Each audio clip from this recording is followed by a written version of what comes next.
the KJ support and resistance indicator, which is offered for various platforms on the TradingFinder website. From this section, you can download the indicator file for MetaTrader 4 and MetaTrader 5 platforms and run it on the chart. Traders can also read this page to understand how the indicator works and functions.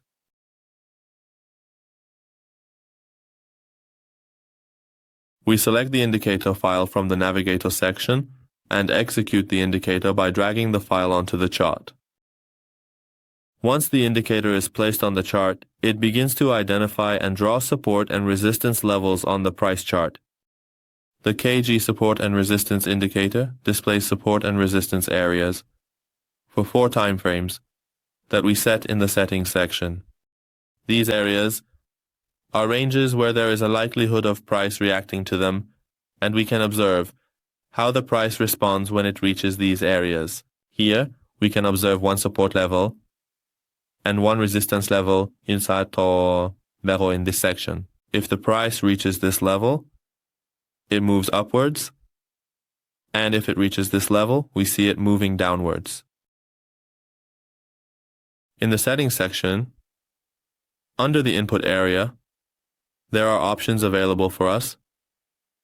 In the first part, we can select the calculation settings, where there are 2 modes, high-low and open-close, for calculating support and resistance levels, which by default is set to high-low.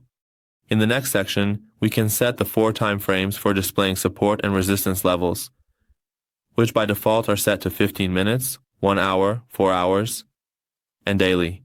We can set timeframes ranging from 1 minute to 1 month for each of the timeframes, or by selecting the current mode, we can view the support and resistance levels for the timeframe we are in. In the next section, we can determine how to display the support and resistance levels, whether they are shown on the high and low points of the candle or on the open and close of the candle. In the next section, we can set the color for each level, allowing us to change the color to our preference. For the first time frame, the second time frame, the third time frame, and the fourth time frame. In the following section, we can use MQL codes to change how the support and resistance levels are displayed in this section, and enter the desired code. In the next section, we can also determine the size of each level, allowing us to choose the size for all 4 levels here. In the final section, the number of candles for identifying and calculating support and resistance levels is set, which is by default set to 10,000 candles.